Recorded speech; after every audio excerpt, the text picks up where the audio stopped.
श्री शिवाय नमस्तुभ्यम। दोस्तों, आज बुधवार है और प्रदोष है।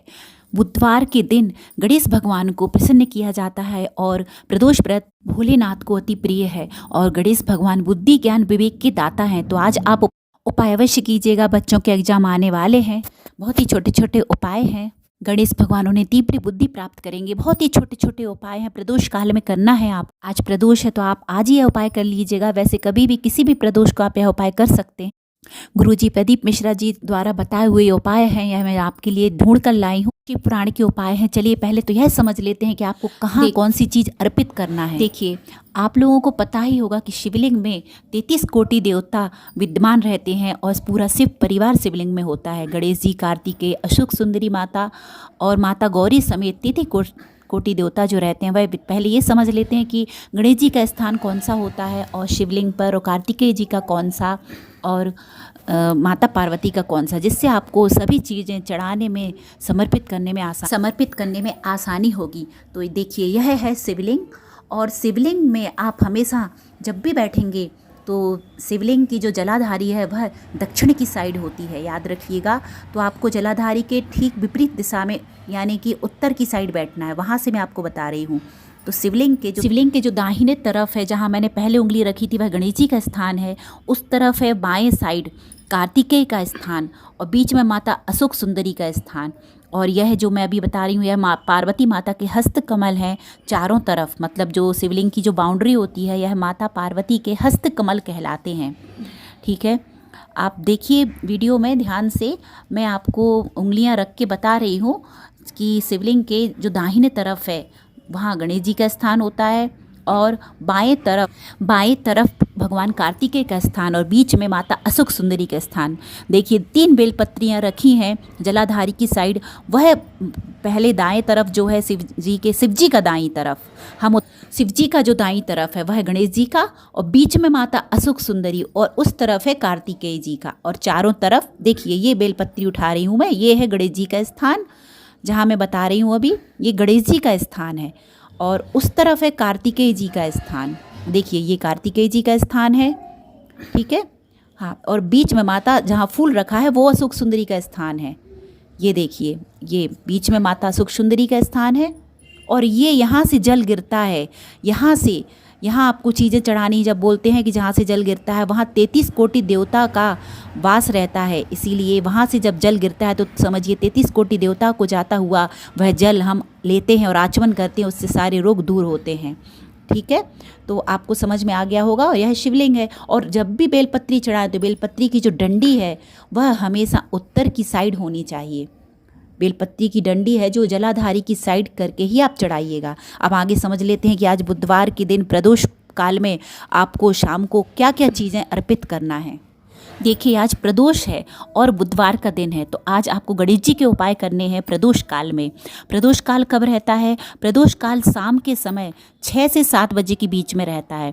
जैसे आप अमूमन अंदाज़ा लगा सकते हैं कि जब सूर्य अस्त होने वाला होता है तो उसके पहले 45 मिनट और सूर्य अस्त होने के बाद 45 मिनट वह प्रदोष काल कहलाता है। तो आप उस समय पर जाकर शिव जी के मंदिर में यह उपाय करना है। आपको पहला उपाय है, और आप अपने बच्चों से यदि यह उपाय कराएंगे तो बहुत ही श्रेष्ठ रहेगा। और यदि बच्चे नहीं कर पाते हैं तो आप अपने बच्चों का नाम लेकर भोलेनाथ के पास जाकर यह उपाय करिएगा गणेश जी के नाम से। आप देखिएगा, आपके बच्चों की जो बुद्धि है वह तीव्र होगी और गणेश बप्पा उन्हें तीव्र बुद्धि विवेक प्राप्त करेंगे। तो पहला उपाय है, आज आपको 1 मूंग का दाना लेना है। सिर्फ 1 मूंग का दाना, हरी साबुत मूंग का दाना, और वह उसके साथ में 1 समी पत्र और 1 बेलपत्र। बस 3 चीज़ें आपको लेना है।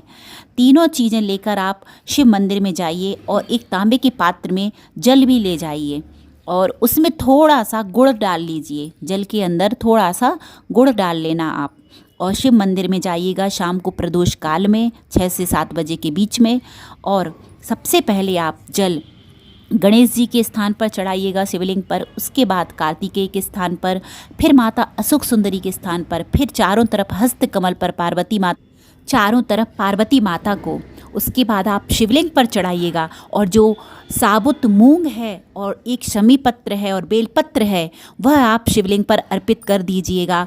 और याद रखिएगा, शमी पत्र और बेलपत्र की जो डंडी का मुख है वह जलाधारी की तरफ यानी कि दक्षिण की तरफ होना चाहिए और आपको ठीक जलाधारी की विपरीत दिशा में उस तरफ उत्तर दिशा में आपको बैठकर यह कार्य करना है। और जब आप जल चढ़ाएंगे तब आप बुद्धेश्वर महादेव के नाम से जल चढ़ाएंगे। बुद्धेश्वर महादेव का नाम जप कीजिएगा और अपने बच्चे का नाम लेकर मनोकामना करके बेलपत्र, समीपत्र और मूंग जो दाना है वह चढ़ाइएगा। अपने बच्चे का स्मरण कर भगवान से प्रार्थना करिएगा कि मेरे बच्चे को बुद्धि विवेक प्रदान करे और मेरा बच्चा अच्छे नंबरों से पास हो, एग्ज़ाम में आगे बढ़े, तरक्की करे। दोस्तों, छोटा सा उपाय है, यदि आप चाहें तो अपने बच्चों के हाथ से यह उपाय आज कराइएगा तो काफ़ी लाभकारी रहेगा। आपको भोलेनाथ की कृपा बच्चों के ऊपर रहेगी और गणपति बप्पा उन्हें तीव्र बुद्धि प्रदान करेंगे। तो यह पहला उपाय हो गया बुद्धि ज्ञान के लिए। दूसरा उपाय आपको, यदि आपका बच्चा बार बार बीमार होता है, बच्चे को तबीयत ख़राब रहती है, बुरी नज़र लगती है, बार बार उसकी तबीयत ख़राब रहती है, बुखार आता है, तो आपको आज यह उपाय प्रदोष काल में अवश्य करना चाहिए। बुधवार का दिन है, बुधवार का प्रदोष बच्चों के लिए बहुत ही शुभकारी होता है। आपको प्रदोष काल में क्या करना, आज आपको केवल एक उपाय, दूर्वा घास, आपको पता ही होगा कि गणेश भगवान को दूर्वा घास अति प्रिय होती है, तो आपको दूर्वा घास ले लेनी है। आप उसके बंडल बना लीजिएगा। आप 3 दूर्वा घास के बंडल बना लीजिएगा या 5 के या 7 के, विषम संख्या में आपको बंडल बनाना है। यह उपाय भी आप स्वयं अपने बच्चों का नाम लेकर कर सकते हैं या बच्चों से करा सकते हैं। आज के सारे उपाय आप अपने बच्चों से भी करा सकते हैं। बच्चे नहीं कर सकते हैं तो आप उनका नाम लेकर भगवान के पास जाकर कर सकते हैं, शिव मंदिर में जाकर। और यदि शिव मंदिर भी नहीं जा सकते हैं तो आप अपने घर में ही शिवलिंग पर प्रदोष काल में यह उपाय कर सकते हैं। लेकिन हो सके तो मंदिर में जाइए, मंदिर में जाना बेस्ट होता है। ठीक है, तो आपको दूर्वा घास लेनी है, उसके विषम संख्या में 1, 3, 5, 7 ऐसे दूर्वा घास के जितनी भी आपको मिल सके बंडल बना लेना है और शिवलिंग के पास जाकर प्रदोष काल में उस बंडल को पहले गणेश जी के स्थान पर छुआकर, शिवलिंग में जो गणेश का स्थान होता है वहाँ पर छुआकर, उसको आखिरी में जलाधारी की लास्ट में जहाँ से जल गिरता है, जब हम शिवलिंग पर जल अर्पित करते हैं, जहाँ से जल गिरता है, जो मैंने आपको वीडियो में बताया था, जहाँ 33 कोटि देवता का वास होता है, वहाँ अर्पित कर दीजिए। देखिए, मैं आपको वीडियो में भी दिखा रही हूँ, आचमन करके जल लेकर हाथ में, और वहाँ से फिर वो गिरता हुआ जल आप हाथ में या फिर आप कटोरी में ले लीजिएगा। और यदि बच्चा साथ में है तो उसको वहीं पिला दीजिएगा, उसके सिर पर लगा दीजिएगा, सीने में लगा दीजिएगा, और नहीं तो फिर आप स्वयं हाथ में ले जाकर, जैसे भी आपकी सहूलियत हो, उसको बस ये है कि जलाधारी से वो शिव जी का जल आपको एकत्रित करना है और आप अपने बच्चे को उसका आचमन कराइएगा। देखिएगा, आपका बच्चा बीमार होता है बार बार तो उसकी बीमारी दूर होगी, वह स्वस्थ होगा। आप हर प्रदोष को यह उपाय कीजिए, महीने में जो प्रदोष आते हैं आप हर प्रदोष को यह उपाय कीजिए भोलेनाथ पर विश्वास के साथ। चलिए, ये हो गया बच्चे की बीमारी के लिए। अब तीसरा उपाय है आपको हरी इलायची का। यह भी बुध ग्रह को मजबूत करने के लिए। बुध ग्रह मजबूत होता है तो आपको पता ही है कि बच्चों की बुद्धि प्रखर होती है, तेज होती है। तो आपको 3 हरी इलायची लेना है और प्रदोष काल में शिव मंदिर में जाना है। सबसे पहले आपको 1 इलायची गणेश जी के स्थान पर चढ़ाना है, दूसरी इलायची आपको दूसरी साइड यानी कार्तिकेय के स्थान पर चढ़ाना है, और तीसरी इलायची आपको एक दीपक में रखकर, घी का दीपक आपको साथ ले जाना है और उस दीपक में डालकर, गोल बाती का दीपक ले जाना है और दीपक को जलाइएगा और उसमें हरी इलायची डाल दीजिएगा।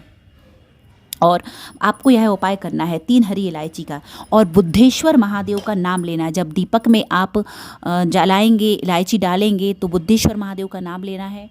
और जब आप शिवलिंग पर गणेश जी के और कार्तिकेय के स्थान पर इलायची अर्पित करेंगे तब भी आपको बुद्धेश्वर महादेव का नाम लेना है। तो यह उपाय आप कीजिएगा। और बुद्धि विवेक के लिए, और यदि आपके घर में कोई बच्चा पढ़ने में कमज़ोर है, उसकी बुद्धि कम है, तो आप इन बच्चों के लिए यह उपाय अवश्य कीजिएगा। तो यह 3 उपाय हो गए। और आज का चौथा आखिरी उपाय है, यदि आपके घर में घर संपदा की कमी है, धन की कमी है, आर्थिक स्थिति अच्छी नहीं है, तो यह आपके लिए उपाय है। छोटा सा उपाय है। आप दूर्वा गणेश जी को कितनी प्रिय होती है आप सभी जानते होंगे। आप दूर्वा ले जाइए, दूर्वा चढ़ाना है आपको प्रदोष काल में। कहाँ पर? गणेश जी के स्थान पर आपको दूर्वा चढ़ाना है, और फिर वह दूर्वा आपको उठाकर थोड़ी देर चढ़ी रहने दीजिए। उसके बाद वह दूर्वा उठाकर आपको लाना है और आपको अपने घर की तिजोरी में रख लेना है, तो आपके घर में कभी धन संपदा की कमी नहीं होगी। दोस्तों, ये छोटे छोटे उपाय थे प्रदोष काल के शिव पुराण के प्रदीप मिश्रा जी गुरुजी द्वारा बताए हुए। आपको पसंद आए हो तो वीडियो को लाइक शेयर सब्सक्राइब कीजिएगा। आगे भी मैं व्रत त्यौहार तिथि के हिसाब से आपको शिव पुराण के गुरुजी द्वारा बताए हुए उपाय लेके आती रहूँगी। और मैंने वीडियो में आपको पूरी कोशिश की है समझाने की, सब चीज़ कैसे चढ़ानी है, किस स्थान पर चढ़ानी है, जल कैसे चढ़ाना है, पहले कहाँ चढ़ाना है, उसके बाद शिवलिंग पर चढ़ाना है। आप देखिएगा वीडियो ध्यान से, और जो भी आपको क्वेश्चन हो तो आप कमेंट कर कर पूछ सकते हैं। और जो गलतियाँ हों मुझे अपना छोटा या बड़ा समझकर माफ़ कर दीजिएगा। राधे राधे, हर हर महादेव, श्री शिवाय नमस्तुभ्यम, जय गणेश। और आज प्रदोष काल है। प्रदोष काल की जो तिथि है वह भोलेनाथ को अति प्रिय है। आप यह उपाय अपने बच्चों के लिए अवश्य कीजिएगा। बच्चों के एग्ज़ाम आ रहे हैं, उनके एग्ज़ाम में भोलेनाथ गणेश बप्पा उन पर कृपा दृष्टि रखेंगे और वह अच्छे नंबरों से पास होंगे। कहते हैं ना, आपने शिव चालीसा में सुना होगा, त्रयोदशी व्रत करे हमेशा तन नहीं ताकि रहे कलेशा। तो आज प्रदोष व्रत ही है, आप अवश्य कीजिएगा। जय श्री राम, सीताराम, हर हर महादेव, श्री शिवाय नमस्तुभ्यम।